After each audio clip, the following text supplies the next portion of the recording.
is me just trying to confuse you a bit with the sweater. It's still the same day. Hakuna steamer, so I'm using natural lighting. So today's case is from Morocco, and it's a really old case. It's a case from the 20th century. We're in the 21st. Yeah, we're in the 21st. So it's a case from the 20th century, like the early 1900s. And today's case takes place in Morocco, in a small town called Marrakesh. I really had to fight. You don't know how far I went just to get that pronunciation right. So yeah, it's Marrakesh. Today's case takes place in Marrakech, which as of now, today, it's the fourth largest city in Morocco. But back then, it was mostly popular for trade. It was a trading center for both locals and foreigners. So definitely, you can imagine in a town where there's foreigners coming in and going out, and there's the locals, just a lot of trading activity. It's hard to regulate the crime because we have these foreigners that not everyone is from there. So yeah, it's like a city. It's like a today's city. Like there's a lot of people are going out and coming in, so it's quite hard to regulate everything that goes on. So there was quite rampant crime there, but not so much. But there was crime like taking place at that time because there was also a lot of street lights along the alleys and everyone. So I know you get the picture now. So, and it's in Morocco. There's the Sahara Desert, so it's quite hot at night. So during the nights, people will actually sleep outside. People would sleep on rooftops, and that reminded me where I come from. It's also really hot. And kitambo, when I was a kid, we also used to sleep outside sometimes. We could sleep outside. It was safe, so we could sleep outside sometimes when it got really hot. And so yeah, anyway, so you get the picture now. It's in this small town, a lot of trade going on, and people are sleeping outside. It's quite safe. And so in this town is where we find this man. His name was Hajj Muhammad Mesferi. I think I said it correctly. So Muhammad was a cobbler in Marrakech during the time. He was born between the 1850s and 1870s. So at this time he was in like either his 30s, 40s, 50s by the time it's 1900s. So in 1902, around 1902, he was a cobbler. He had a small shop. He was also a public letter writer. So during this time, if you wanted to write a letter and you did not know how to write, you would visit these public letter writers and you will dictate what you want them to write, and they will write the letter for you. So Muhammad had this job. His neighbors and the people that knew him described him as a mysterious person. He was quite secluded. He did not talk much to people. He kept to himself. But when women came to his shop, like at his cobbler's shop, or when people came to dictate their letters to him, he'd like try to seduce the girls and then take them to his house. So around 1902, 10 women were reported like missing, and they had disappeared. But with all this trade going on and people coming in and going out, I mean, it's easy for someone to just move. So not much was done about it. This was until in 1906, some years later, when now the number of women that had disappeared had risen to 30. And so this was getting like quite alarming, and the police knew that something was going on that was not normal. So one evening, this girl, I tried to find her name. I couldn't. It's really a long time ago, so to find details is not so easy. So this girl, I'm just going to describe her to you. Long dark hair. She's young, around 16. She's walking from the bazaar where she was helping her aunt. And so she has this small pouch with pouch. Yeah, it's pouch. She has this small pouch with coins that her aunt had paid her for helping out at the bazaar. That's like the marketplace. And she's just walking home happily. You know how kids are. She's just walking, listening to the birds. It's at night. There's no street lights. And as she's walking on this path, like an alley, this man is coming behind her and she hears footsteps. And so this man is approaching, but this girl does not want to like run. You know how when someone is following you, but you just try to keep it cool, you try to just walk faster, but not just like run. But unfortunately, this man comes behind her. He hits her with a rock. She's wearing this long dress, long hair, dark hair, beautiful. And back then, hijabs had not become so common as now, so she was not wearing her hijab. So the man hits her with a rock from behind, and she's unconscious at this point, and the man carries her to his place.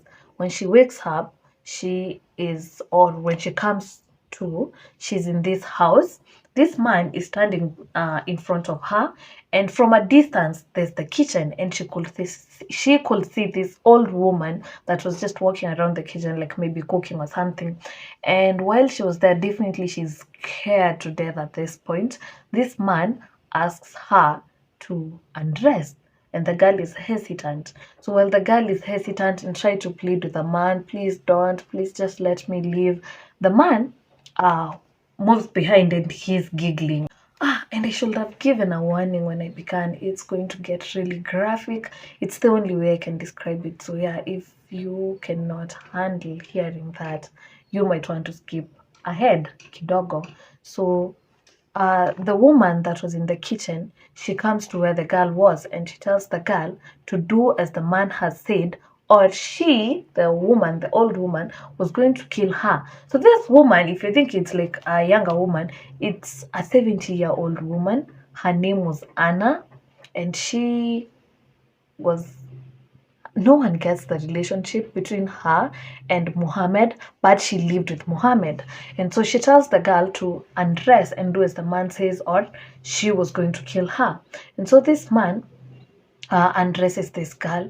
The girl is bleeding for her life and telling the man. So she slips out, she slips off her dress and she's bleeding with the man. She's trying to hide herself. The woman tells her to stop doing that.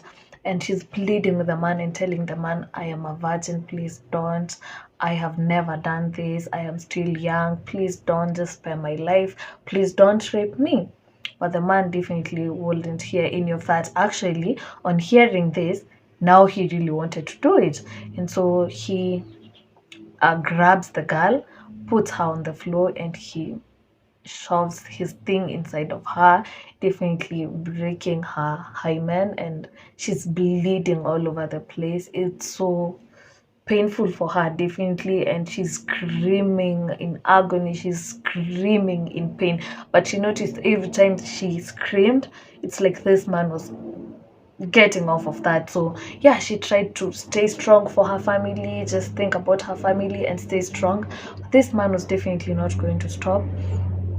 He did his thing, and after a few minutes he ejaculated inside of her, and he just moved back and asked the girl to dress up. So she puts on her dress. She's definitely crying, there's blood all over, and he drags her to a separate room, to another room, and he ties her to this wall, and so she's left there hanging for the night.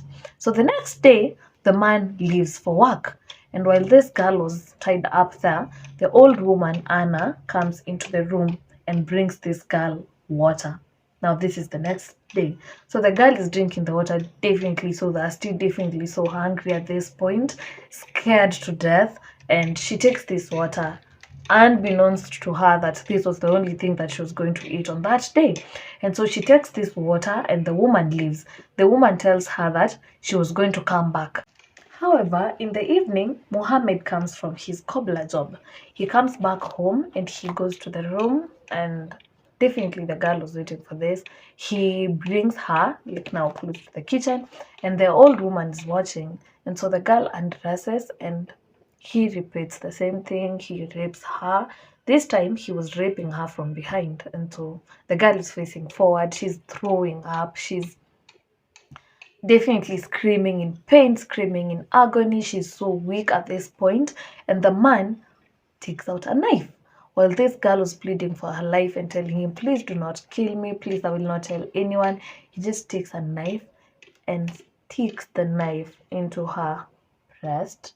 So the man, is raping her from behind, and she's facing forward, and he just takes this knife and shoves it inside of her breast, and of course blood is squirting everywhere, and the girl is screaming. She's screaming in pain, and the guy just keeps on doing it and stabbing and stabbing and stabbing her breast. And so while this man was doing this, the old woman just stands there and watches as this whole thing is going on. And eventually when he was done, he just took the knife and stabbed her like through her the side of her neck. And definitely that's when she passed away, and she fell on the ground. And for the most part the struggle was over for her. And honestly, I cannot imagine all the pain that she went through to just have all of that done to you and then just not survive it, and all the pain and the agony she had to go through with all this stabbing in the breast and all this blood, and to just have this woman just stand there and watch as the whole thing took place. And so yeah, unfortunately Muhammad was not done. He did this to 30 plus women after this. This was until one time he did this with a girl. I told you he took some girls from his shop when they came to his cobbler's shop, or sometimes when they came to his place to dictate letters to him. So this one girl had gone to his house to dictate a letter to him, and she went missing, of course, because he had killed her. But her parents knew, and they insisted, and they told the police that that was the last place their daughter went, and she had no any other business. She was just going there and coming back home. And so if she was missing, this man, this Muhammad, had done something to her, and her parents insisted on that. So that's when the police went to him. They searched his shop, they searched his home, and at the shop they found this hole that he had dug close to his shop, and they found remains and bodies, mutilated bodies of young girls. At his house in the garden, they also found more bodies that were buried there. And so they arrested Muhammad and the woman, because the woman was way older than him, so I don't think it was the wife. So they arrested Hannah too. And so, as was the norm in the 1900s, they were both tortured by the police. So they have this evidence, like the bodies that have been found, but they still tortured them. Anna was tortured until she confessed that it's Muhammad who killed these girls. She confessed all these things and told all these stories about these women that Muhammad had killed. So Anna was tortured so bad that she eventually died from the torture. She did not even get to sentencing and be jailed. She was tortured and died from her injuries from all this torture by the police. So Muhammad is left, and of course, with all this evidence and with Anna's confession, he also confessed that he had done all these things and he had killed these women. So definitely there was a lot of public anger from the people of Marrakech, and people wanted him to be put to death. People wanted him to be killed, which I mean, it's understandable. With all the things that he did to these women, he did not deserve to die. Not to die. He did not deserve to live. And so, during court, during his sentencing. I'm sorry, it was decided that he was going to be crucified. But diplomats from other countries and all these humanitarians and all of that, they intervened and said that that was such an inhumane way for them to kill him. And so it was decided that he was going to be killed some other way, that like they needed to find another way to kill him, which is actually like so ironical, because his case and the whole story is so famous because of how he was eventually killed. The people were not having it. People just wanted him dead. People just wanted him gone. No one had mercy for him at all. So on 2nd May 1906, which was the day he was supposed to be crucified, definitely he was not crucified. So while they're waiting for another method to be chosen, Muhammad would be brought to the bazaar, which is like the marketplace, every morning, and this went on from around 2nd May, because 2nd May of 1906, that's when he was supposed to be crucified. So from then, he would be brought to the bazaar, put out on this bench on his stomach. He'd lie on his stomach. I'm going to try to find a picture and attach it. Here. So he would lie on his stomach and he would be flogged like 10 strokes every day, and each stroke drew blood. So that's why it was 10. If you think like 10 is kidogo, every stroke drew blood, and with every stroke he would scream in so much pain. He would ask for mercy. He would ask them to forgive him, but definitely no one had mercy on him. And so he would be flogged like 10 strokes every day and returned to prison. The next day 10 strokes and he would be returned. But then after a while, it was looking like he was going to die, because this was torture for him. This was really bad for him. They actually had to treat him every day. After the flogging, he went and he was treated with vinegar and all of that stuff. And so on 15th of May, it was time for him to be killed. But he had not been told that. This was the day, because no one wanted him to die easy. No one wanted him to die so quick. They had to torture him to death. So when it was 15th May and he had been tortured for like a good 13 days, like almost 2 weeks, now they had decided that it was time to kill him. And so on this day, he's brought to the bazaar. In his mind, he probably thinks it's the usual flogging. I actually think at this point, he was really waiting for this flogging to kill him. Like, he was really hoping that one day they're going to just flog him and he was going to die from it. But unfortunately, when he came on this day, he found a lot of people at the bazaar, and so he thought to himself, okay, definitely this is something else, and this is not the usual flogging. And so when he came to the bazaar, this hole had been dug in a wall. So it had been decided that he was going to be walled alive. You can call it like being buried alive, or I saw it's called immurement. It's where someone dies from starvation and dehydration. So that's what they were going to do to him. So this hole had been dug in a wall, and he was put there. There was like the wall was like 2 feet wide, 2 feet deep, and 6 feet high. Yeah, if that makes sense. I'm going to attach a picture. So he's put inside this hole, which is like a vertical hole, like standing, and there's this chain which he's tied to so that he cannot sit down or do anything. Like, he had to be standing the whole time. Definitely at this point, he was so emaciated, he was so thin, and he looked like he was going to die. So yeah, they put him there, and these two masons that had constructed this thing that I had dug this hole came, and people were gathered there, and people were throwing insults at him. Of course, people were throwing dirt at him, and so these masons started building the crosses. So it's like a hole being dug in a wall, and you put in there, you're standing, and then the wall is being constructed back up again. So you're going to be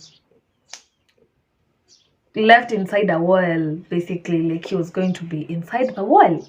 So these masons start laying the bricks, and they lay the first course, the second course, and then they will stop, and the people will jeer at him, the people will throw dirt at him, the people will throw insults at him. And actually during this time, these policemen came and gave him water and bread, and he'd eat while there. And then the masons will come back and build another course and build another course, and the people were cheering, and this continued until it was only his head that was being seen. He's definitely panicking at this point, because he knows he's going to be trapped inside this wall, and he's screaming in agony. He's screaming for mercy, which definitely no one was going to listen to him. There's always plain sky. So anyway, so yeah, no one was going to listen to him, and people were jeering, and people were so happy that this was happening. So when it was only his head and the masons were laying the bricks and the people were cheering and the people were jeering at him, and they finished constructing this wall. And so now Muhammad is trapped inside the wall and the people could hear him screaming from inside. This is on a Monday. No, I'm sorry, I just noticed I said May. So when this is taking place, when he's being walled alive, it's in June. So it's on Monday, 11th June, when this whole thing is taking place, when he's brought to the bazaar and put inside this wall, and the bricks are like constructed, and he's trapped inside this wall. And so he screamed this Monday, 11th of June, 1906. And people are standing there, and every time he would scream, the people would cheer, the people would throw insults at him. And so this is Monday. So Monday ends. On Tuesday, he was still screaming for his life and begging for mercy. Now, on Tuesday, which is the 12th of June, 1906, he's still inside the wall and he's screaming at this point. He's begging for mercy. He's begging for his life, which definitely no one was listening to. And that's on Tuesday, and the people were still gathered there. The people were still screaming, and the people would be so joyful every time he would scream for mercy. I guess people were just satisfied that they knew he was suffering, and they wanted it to be drawn out for as long as it could. And that was Tuesday. So Tuesday came to an end.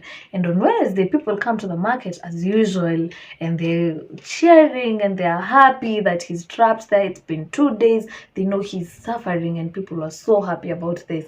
But on Wednesday, the screaming started to die down, and he was just mourning at this point. And later in the day, on Wednesday, which is the 12th of June, on the 13th of June, 1906, it was obvious, it was certain that he had finally died, and the people insulted him for dying so quick, and people said that he had not suffered enough, he had not been tortured.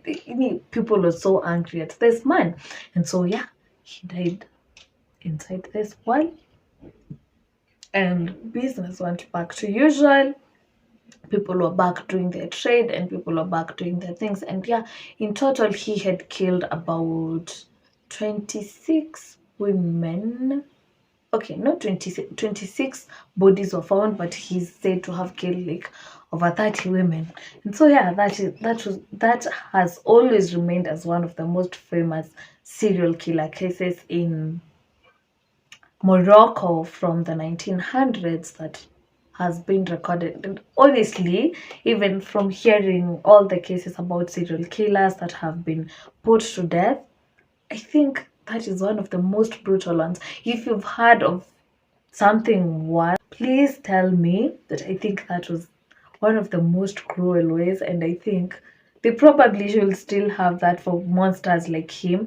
He killed innocent women, he killed young girls in the most brutal way. I cannot imagine someone raping you and killing you at the same time. That has to be really bad. So yeah, that was the case of Haj Mohammed Mesfewi, who was a serial killer from Morocco. I don't know what's the deal with Anna, honestly, and I am not pitiful like that she died from all the torture.